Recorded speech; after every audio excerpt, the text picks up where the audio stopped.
À moins de 72 heures de la fin de cette année, l'on commencerait d'abord par évoquer cette grande prouesse des médecins de l'hôpital Albert Royer, 6 à Fannes. Ceux-ci ont pu réussir à séparer des siamois de sexe féminin.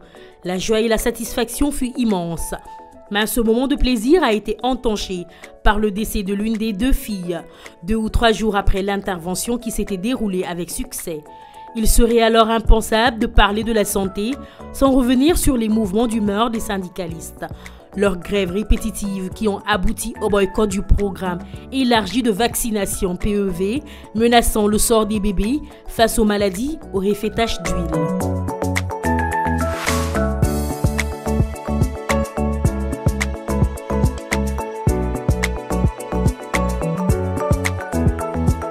Durant cette année 2018, Dakar a accueilli la 68e session du Comité régional pour l'Afrique de l'Organisation mondiale de la santé OMS. La rencontre eut lieu au King Fahd Palace. À l'occasion, les ministres de la Santé de 47 pays du continent noir ont pu harmoniser les stratégies pour améliorer la situation sanitaire dans la région. Quelques jours plus tard, les 27 et 28 novembre 2018, la capitale sénégalaise a eu le privilège d'abriter une première en Afrique, la cérémonie tenue pour décerner le prix Galien international. Cette distinction prestigieuse créée en 1970 équivaut au prix Nobel qui consacre le mérite d'autres personnalités ayant accompli des progrès dans d'autres domaines. Notre pays a aussi été honoré en 2018 par le professeur Daouda Ndiaye, premier africain nommé au poste de conseiller spécial à l'université Howard de Boston aux États-Unis. Le chef du service de parasitologie et mycologie de l'université Cheikh Anta Diop de Dakar, UCAD, et du CHU de Dantec a reçu une distinction de la Société savante américaine de médecine tropicale et d'hygiène. Le fils de Lambaye est l'inventeur du test du paludisme dénommé Illumigène Malaria.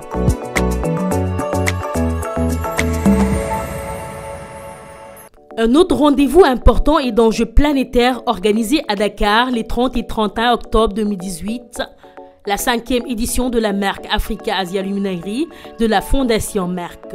C'était en présence d'épouses de chefs d'État du continent et de représentants de gouvernement. C'est au moment où nous accueillons en 2019 qu'une bonne nouvelle est venue de l'hôpital El Hadji Ibrahim Niasse de Kaolack qui vient de démarrer les activités de son service de neurochirurgie. Désormais, les traumatisés crâniens seront pris en charge par cette structure de santé qui se trouve dans la capitale du Saloum. D'autres performances ont été réalisées par le département que manage le ministre Abdoulaye Diouf Sarr relativement à la lutte contre le cancer du col de l'utérus, deuxième plus fréquent cancer au monde avec 80% des cas diagnostiqués dans les pays en voie de développement au Sénégal. Les chiffres sur le cancer du col de l'utérus et celui du sein ont pris des proportions inquiétantes. Plus de 2000 victimes par an au pays de la Teranga selon la Ligue sénégalaise de lutte contre le cancer. C'est ainsi qu'il faut saluer cette année l'introduction du vaccin contre le cancer de l'utérus dans le programme élargi de vaccination suite à l'homologation attribuée par l'Organisation mondiale de la santé OMS.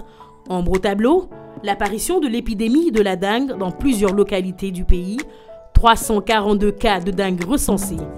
Nous devons à la vérité de souligner que le front social a été en ébullition avec les récriminations du cadre unitaire des syndicats de la santé dénommés Andegusum. Des revendications qui ne sont pas toutes satisfaites alors qu'il est enclenché le 17e plan d'action. Bonne année 2019 et surtout, bonne santé.